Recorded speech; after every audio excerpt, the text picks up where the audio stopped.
We are going to consider a reaction with a rate constant K equals 5 inverse seconds at 500 Kelvin. But if we find the rate constant at 1000 Kelvin, we measure that K equals 30 inverse seconds.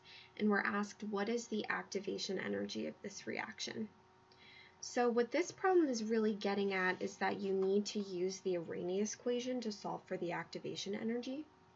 So we know that K is some function of temperature and can be described by the equation A times e to the negative EA, which is our activation energy, over RT.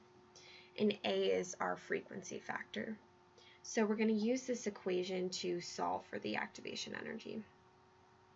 So I'm just going to write our equation for our first situation.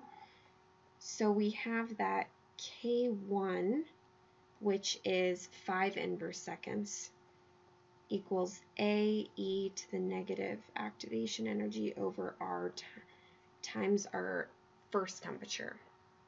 And then in a similar way, K2 takes the same form, where K2 is 30 inverse seconds.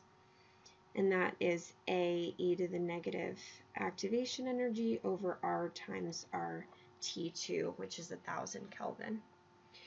And what is nice is we can simplify this equation a lot, because both our activation energy and our frequency factor are independent of temperature, and we know that R is a constant. So really the only thing that we're changing is K and temperature. So you may have this equation memorized for the exam, and that's great, but I'm just going to walk through how that equation is derived. So first I'm going to take the ratio of these two expressions. My frequency factors cancel out. And so I'm left with this expression.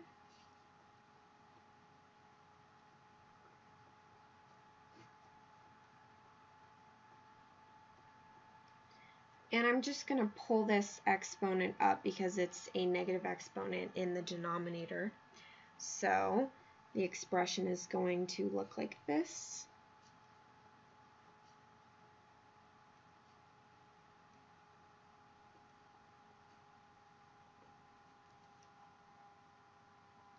And now because our activation energy and our R are constant, I'm just going to pull this out right here.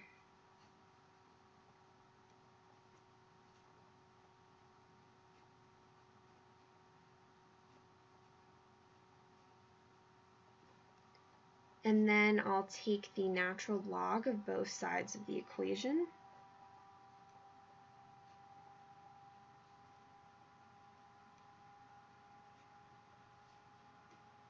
And the last thing that we can do is just isolate our activation energy so we can solve for that variable. So this is the final expression that I end up getting.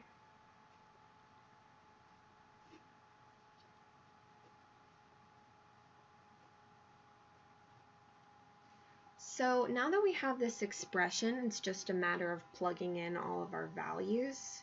So our activation energy is going to equal R, which is 8.314 joules per mole Kelvin, times the natural log of K1, which is our 5 inverse seconds, over K2, 30 inverse seconds. And this is all divided by negative 1 over T1, which corresponds to K equals 5 inverse seconds. So this is 500 Kelvin, plus 1 over 1000 Kelvin. So I end up getting that the activation energy is 1.49 times 10 to the 4th joules per mole. And if we need our answer in kilojoules instead of joules by unit conversions, this is also just equal to 14.9 kilojoules per mole.